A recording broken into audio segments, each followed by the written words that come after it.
Ako din si Coach Jess Evangelio. I'm from Ateneo de Davao University, head coach ng senior high school, head coach po sa off-campus residences, and sa Davao Eagles. Kala ko dati yung buhay namin puro lang kamalasan, kasabay ng pagpasok ko sa mundo ng paangasan. Pero ayos lang kasi ito ang gusto kong lakaran. Nagulat sila nung biglang lumipad yung akala nilang basahan. Teka muna, dahan-dahan, wag masyadong malakas. Pumuputok na sa loob kasi maraming palabas. Baka meron dyang galit pero hindi lang nila malabas. Hindi kasi ako makasarili kaya pati sila hinila pataas. Grabe, gikulbaan ko ani kay dili basta-basta ang ato ang guest karon nga gabi. So Coach Jess, can you tell us now about sa imong journey, sa imong pagka-coach? Nya unsa man pud ang mga experience katong player pa ka that time hantod nga na-coach na ka? Sige, so ever since nag-school ko sa Ateneo, grade school, elementary days until college days, so part ko sa varsity team sa Ateneo ever since grade school until college. So mo to burag after I graduated college, burag easy na lang kay na decision sa kuan na masking wala kayo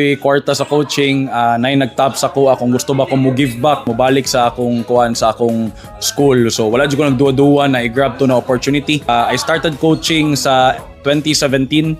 So until now, mag 9 years na. Daghang kay ups and downs. Actually, puro halos tanan downs. So karon lang siguro bura nag-start og na kaluyan, and we're praying and we're grinding, we're practicing every day na magtuloy-tuloy among mga blessing. Okay, Coach, you led Davao to its first ever palarong pambansa champions. So that time, what did that historic moment mean to you? Of course, sa imuha pong team. Ug unsay imong gibati nga naka-achieve mo ana para, of course, para sa Davao City? So for me, ang feeling jud nako ato is grateful kay ko sa mga players na mo, kay mga players na mo grabe ka hardworking, sobra kasipag. Bale 2 months before da palarong pambansa, ang practice na mo 6 to 8 hours per day. So halos whole day may naga-practice. Grabe ang grind, grabe ang trabaho. Kaya nga na gyud ang sacrifice no nga atong ihatag labaw na kung gusto gyud bugga og dagko nga results. Grabe. Alright, Coach, for you, what makes the Davao Durians basketball unique compared to other teams? Ug unsay naka-special sa inyong system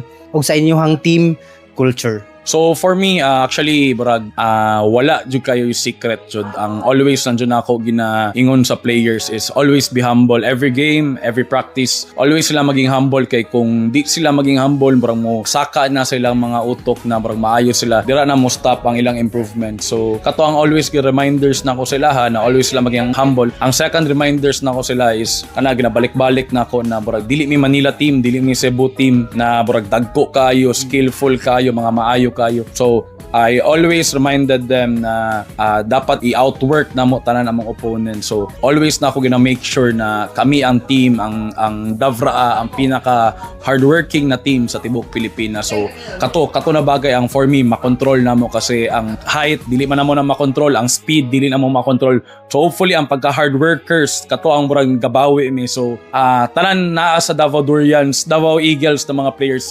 makaingon ko na mga hardworking kayo. Pamurawang kog masyak ani akong mga gipang pangutana kay of course as aspirant pod nga coach diri sa Samal, kani ang pinaka the best na ko nga interview ug ako ang ma-learn karon. How do you see the future of basketball in Mindanao, specifically in Davao? And sa imong tan-aw gyud unsa ang potential sa basketball sa atong region labaw na sa mga umaabot nga mga tuig? Actually, grabe ka blessed jud na ako, blessed sa team kay syempre nakuha na to ang history last year na nag-champion ta sa palarong pambansa. So ang sobra na ako kalipay kay burag ang mga taga Mindanao, ang mga taga Davao burag magduwa-duwa na og adto sa Manila or adto sa Cebu kay pwede ra man di ay na makitaan mi, maging ma-expose mi sa tibok Pilipinas through our hard work diri sa Davao. So kato dahil sa among hard work diri sa Davao, natagan mi gwapo kay na mga offers sa lain-laing school. So sample ato ang Ateneo de Manila, gikuha ang 4 players nato, si MVP Maki Pellegrino, nag-MVP sa Davao last time.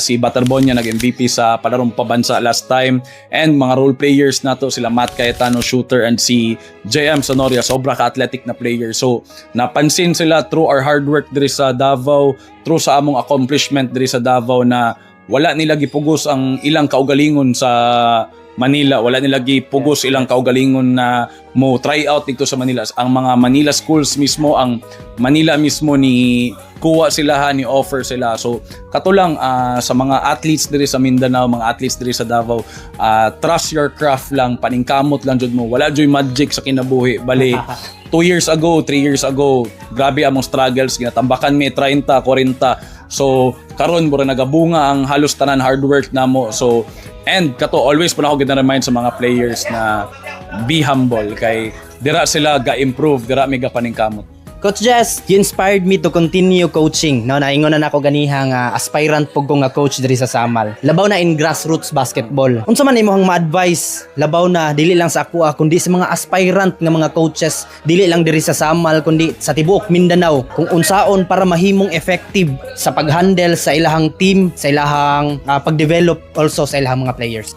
First of all, ang coaching mga dili na siya money making. So passion jud na siya. So ako para mabuhi ko, para mabuhay akong family, wala akong nagsalig sa akong coaching. Nagkuhan ko real estate, nag-virtual assistant ko para maka-coach ko, para makatabang ko sa akong mga players. So kato akong commitment sa mga players, mas naga-extra ko, extra work, extra paningkamot para mas maka-spend time ko sila. Sa mga aspiring coaches, focus on one team kay dili man nimo na masabay-sabay tanan kay ang coaching for me is a service. So kung nangwarta ka sa coaching, nailaing venue para ana, pero ako as a senior high school head coach, as a high school head coach, for me, developing players, kailangan nimo mag-spend time jud og 3 to 4 hours per day para mo develop og team, mo develop og players. So kanala ako mga ma-advise sa inyo na wala jud secret. Ang ako walang hard work lang jud 3 to 4 hours per day ga-train me, gapaningkamot me. So kung walay klase ang mga players, moabot pa mig 6 hours to 8 hours per day.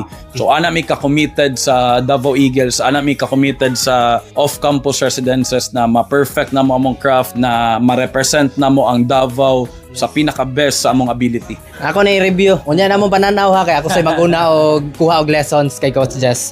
Coach, unsa ba mong gusto i-share with the young athletes diri sa Samal? Of course, dili lang sa Samal, also in Davao City kay grabe gyud katong dabraa. Inig mo ingon nga Davao Durians, mura gyud mig mayabag dito pati kami. Maglisod mig sulod dito sa venue. Manang karon nagsaang mong message sila ug unsa pod ang imong mensahe sa mga batanong players nga nagdamgo para ma-successful sila sa basketball. So kato sa mga young athletes, lalo na sa mga gikan sa Samal, ang ako lang ay lamog undang sa pag-dream, ay lamog undang sa pagpaningkamot kay ma-remember jud nako after pandemic, I think mga 2022, 2023, against our rival schools sa Davao, ginatambakan mig 30 points, 40 points. So process jud na siya. So kung mapildi mo karon, dilibot pasabot na wala na. So paningkamot lang, ay lag undang og salig sa inyong kagulingon pati sa inyong mga coaches. Make sure ninyo na respetuon ninyo ang inyong ginabuhat adlaw-adlaw para magbunga na wala mo kabalo basig next year kamo na pod na diri. Coach Jess, kung magisgot og lessons murag daghan tag i-take note ato murag maabot tag 3 days. So karon salamat jud kayo coach.